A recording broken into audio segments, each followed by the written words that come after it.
El dirigente del Movimiento de Regeneración Nacional, Morena, Martí Batres Guadarrama, advirtió que presentará ante las autoridades que correspondan en los próximos días, una denuncia por traición a la patria, en contra del presidente, Enrique Peña Nieto. En próximos días ya estaremos anunciando con precisión ante qué instancia, exactamente cuándo y otras características, pero ya estamos preparando esta denuncia, la vamos a tener lista muy pronto.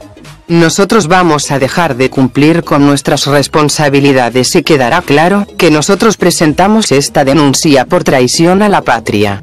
En este caso dice el artículo 123 del Código Penal Federal que comete el delito de traición a la patria quien entregue la soberanía nacional o afecte la soberanía nacional en favor de gobiernos, individuos o grupos de interés extranjero.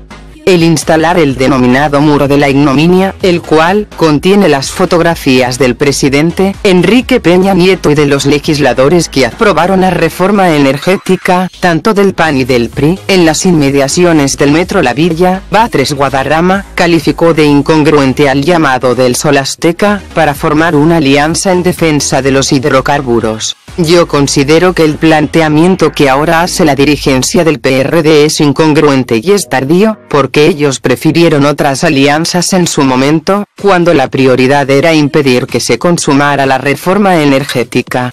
Recordó que desde que se empezó a hablar de las reformas estructurales, entre ellas, la energética, llamaron al PRD a formar una alianza para impedir la estrategia de la derecha, pero en cambio la dirigencia del Sol Azteca, prefirió cerrar filas con el gobierno federal y el Pacto por México. Miren, ya ellos tomaron sus decisiones, pero la dirigencia del PRD prefirió entonces el Pacto por México, prefirió ese esquema de alianzas, prefirió una alianza política el que estaba alrededor del gobierno federal. Entonces creo que nosotros hicimos una invitación muy oportuna, después señalamos que no debía aprobarse la reforma hacendaria, porque la reforma hacendaria buscaba extraer recursos de la población, sacarle dinero al pueblo para tapar el agujero financiero que dejaría la privatización del petróleo. Entonces, pues hicimos dos señalamientos muy importantes. ¿Ahora qué pasó? Bueno, pues finalmente el Pacto por México generó las condiciones para la aprobación de la llamada reforma energética.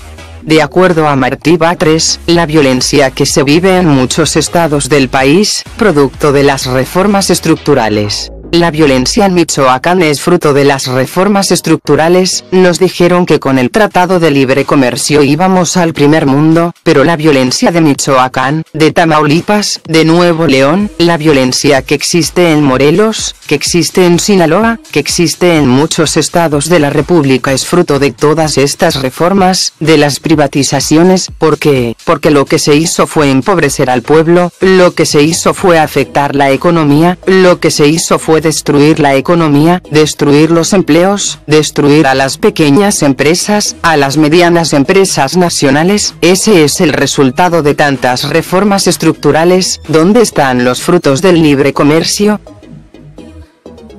Ojalá que la acusación proceda ante la PGR, ¿no creen? Les agradezco su atención. Hasta la próxima.